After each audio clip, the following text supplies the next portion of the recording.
again to the one and only Flower Files podcast. As I was saying that, I wanted to do a different intro, and that's what I came up with.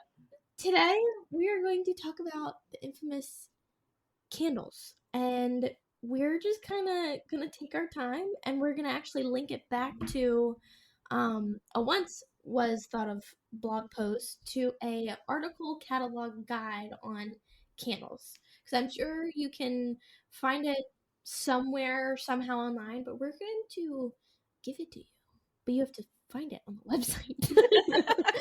So it's gonna be free. We're just gonna have it as a collected link thing for you guys. We have so much information about wax and candles and what to do and how to do them. So we're actually going to go through we're gonna go through the candles catalog and kind of just talk amongst ourselves about what's going on with all the candles. Why are they important? What's the big deal? Why is light so expensive?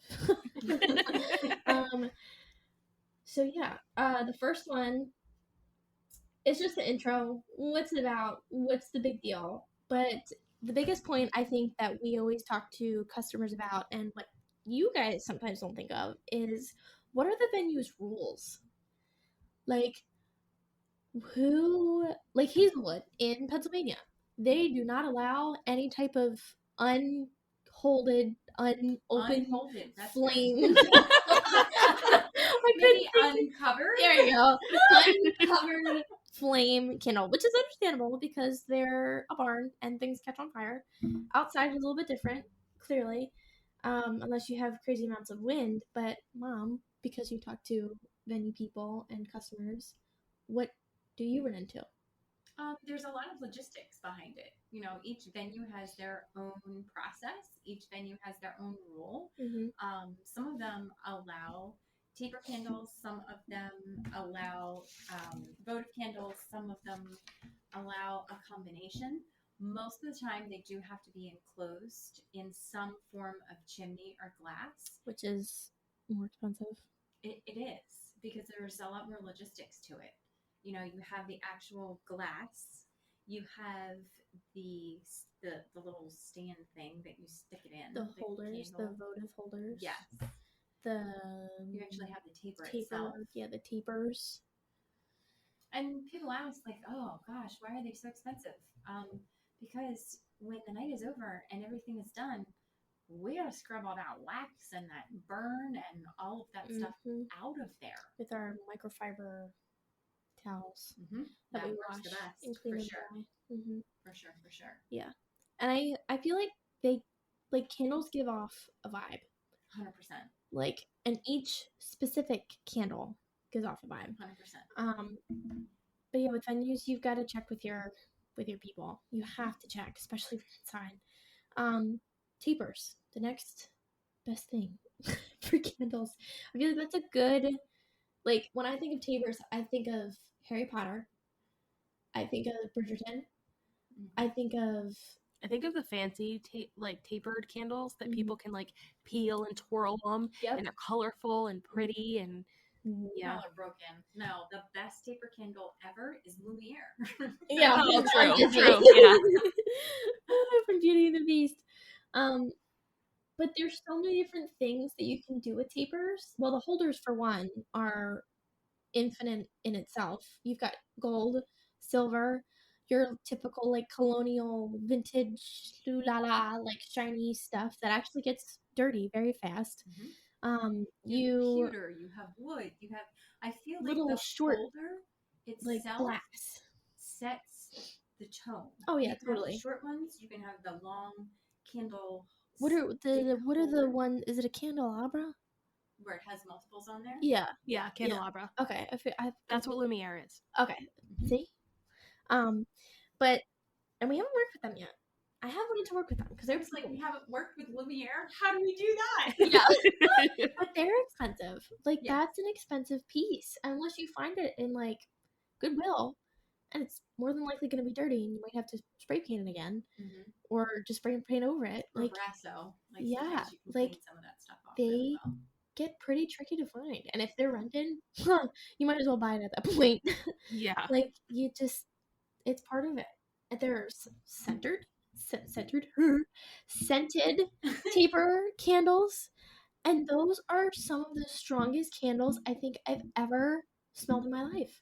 Well, like you take them out of the box and you're like, that around your food. Oh my god, it smells like candy or like bubblegum, or it's so insanely sweet. Like specifically the pink and purple ones, because we did a style shoot at Hazelwood. She's like, oh yeah, the candles are scented. And you walked halfway across the room and the scented ones were in the corner, and she had 3. Mm-hmm. And the whole room just filled up with these candles. So imagine you have 50 of these taper candles that you've spent money on. Your whole entire, you might as well not wear perfume. You might be able to smell it. Yeah. Like, yeah. It's ridiculous. You won't talk about something that the guests are going to remember. It's not the food. It's not the music. It's going to be that smell. Yeah. Because whenever we've been to weddings, you remember the food, the weather, and if the music was good. Like, in reality, like, if you don't know, if you have a different class of people than what we have, you get different perspectives, and it's a lot. Candles can be a lot. The next one that we always work with, pretty decently enough, are floating candles. And they've been huge this year. Yeah, and the amount of time that it takes to set them up. Well, and let's clarify, floating is not like suspended from the ceiling floating. These are not Harry Potter cylinders. No, these are cylinders with water. They're a disc-shaped candle. They're pretty flat. They're about 4 or 5 inches wide. They come in a variety of widths. Yeah, and colors too. Yeah, which is pretty cool. Yeah, and they're beautiful. Anything with water involved, well, you've hit all your 5 senses. That's true.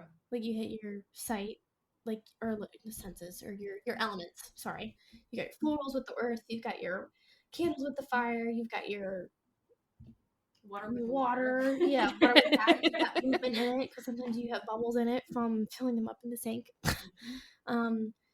You create a different feel when you have that.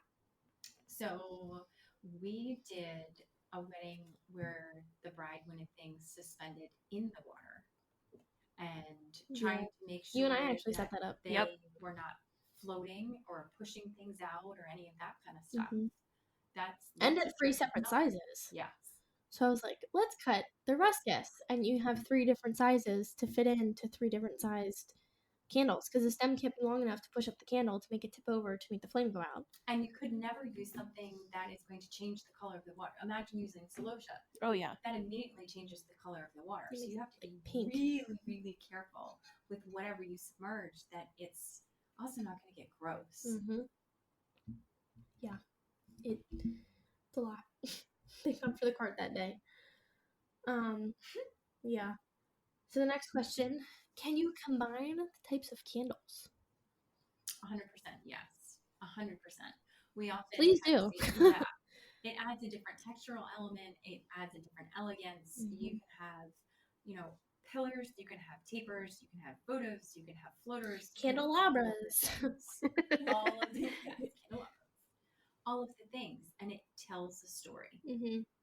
And the one picture I'm looking at here, it was a pink and white and like greenery kind of wedding. She just wanted tapers, but her cylinders were short, but her candles were beautiful. But she wanted different shades of pink of taper candles. That was what you and I did. And she had, her vases were doubled, so I think she had like 14 vases per farm table, which is beautiful. Loved it. It's definitely more full with still being like minimal. Yeah, with scattered vases. Yeah, little scattered vases. Yeah. Yep. And then I'm looking at Sammy's. She had 1, 2, 3, 4. She had 5 different kinds of candles. She had little square gold votives. She had round, and the square ones were speckled.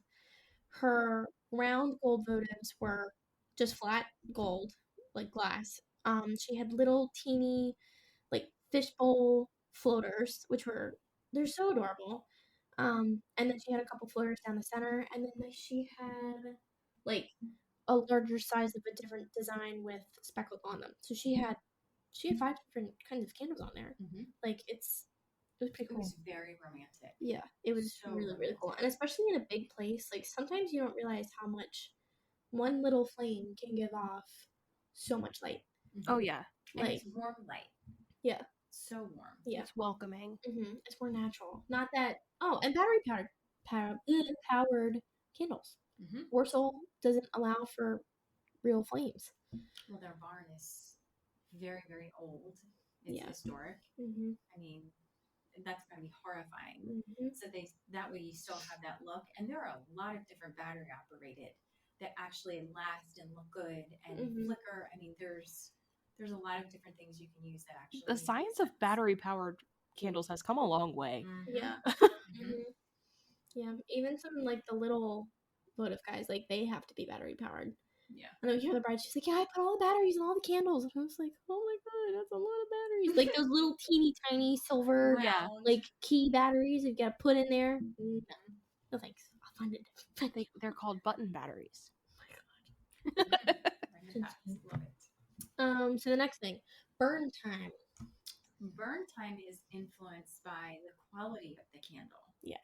So it's not just the length of the candle. Yes, that definitely has an impact, but you could have a super cheap taper candle that is going to burn and drop wax and be all Smoke kinds everywhere. be a mess. Or a really good high quality. It's about the wick and about the quality of the wax The itself. soy candles are really good.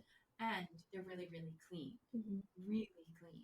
Mm-hmm. Oh, it's interesting to see like when we get stuff back, like because we have our candles rented, our tables we get back, and we've been able to figure out ways to donate them for wax and projects and things like that. But seeing how the different candles burn, like the good ones, they just burn down. The cheap ones burn like off, like they dribble off of each other. Yeah, it's gross. Like the 2 candles that you have in the dining room from Williamsburg. We've had them for how many years? Like how many times have we let them for Thanksgiving dinner? They're finally getting a little short. They're a little short this year. They were a little bit longer last year. But it was. They also don't sputter. That's another thing. They don't like spack. Yeah. Spark. Do that. Yeah. My God, I can't speak tonight. Spack. Yeah. You get the idea. But yeah, it's a lot. And if you have big, tall, like pillar candles in glassware, like the thick candles, not just with a holder, but like the thick ones, they burn for a long time. Yeah, the trick is getting those suckers out. Yeah. Oh my God. Yeah. So one tip that I will share is make sure that when you are renting your pillar candle bases, that you have very clear direction from the rental company if the candle is included. We set up a wedding.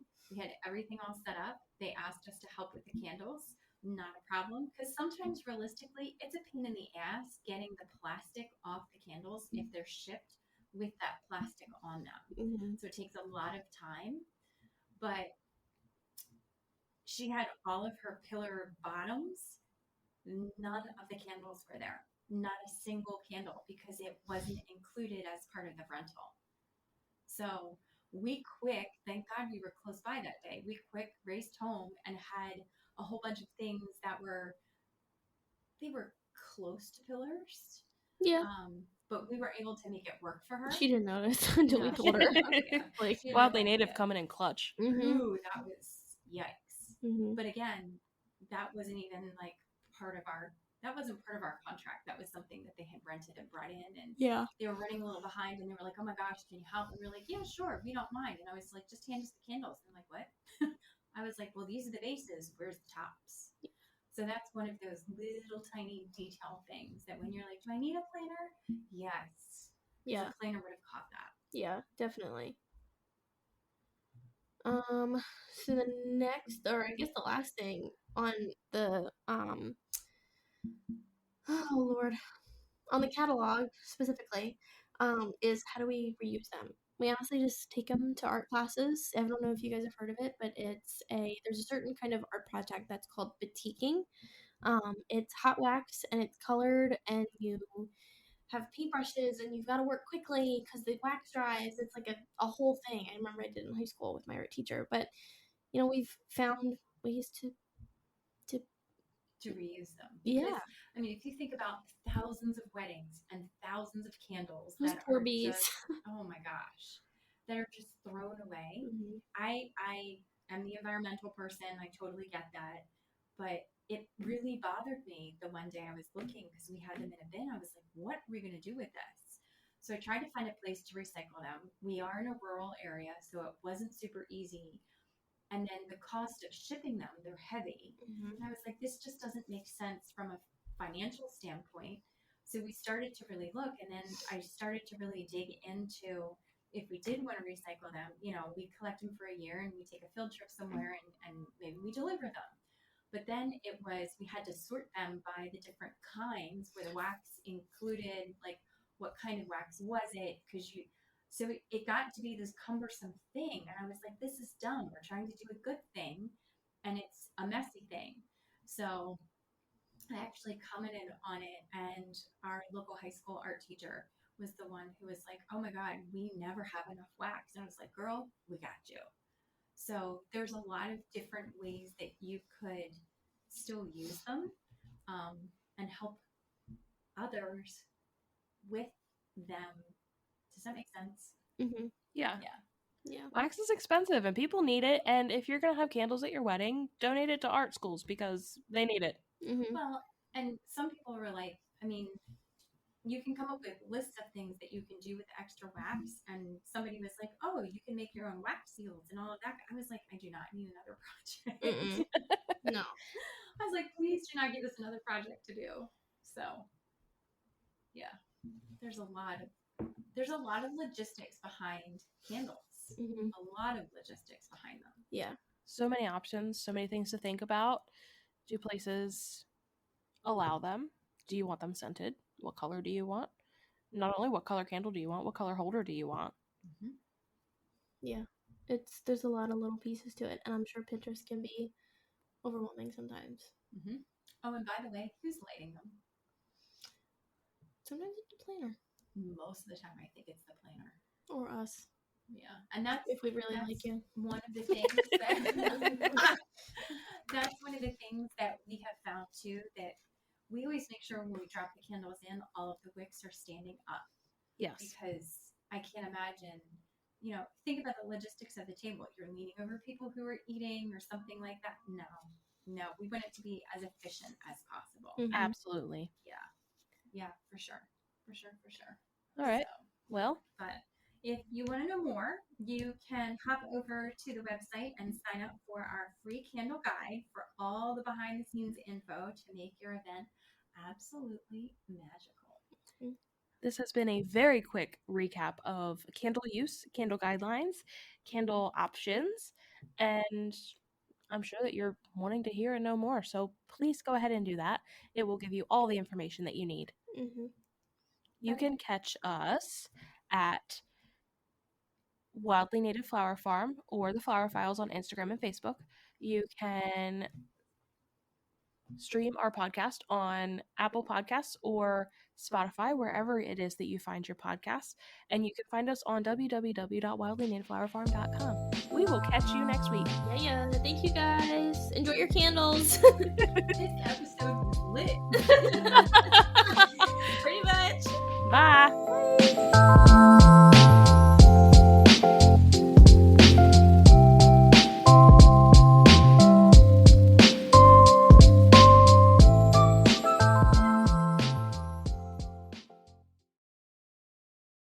Hey guys, just dropping a line to tell you about Patreon.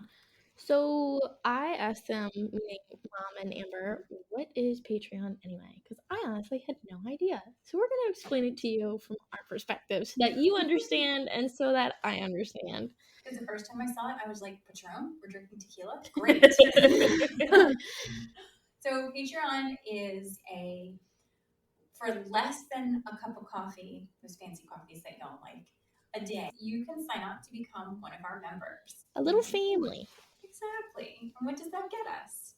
It gets us some freebies, some special episodes that other people do not get access to. You can interact with us on a special platform where we can ask you questions and interact with you. It's tons of fun. And even on those special episodes, we might be less censored than we are already. And we're going to have a couple fun ones that we can just kind of throw in there and talk about and laugh and go on tangents and have fun. So I hope that you all enjoy it because we're going to have fun along the way. We're crazy, crazy, crazy excited. Thanks, guys. Yeah. Back to the episode now. Yeah. Bye. Gracias!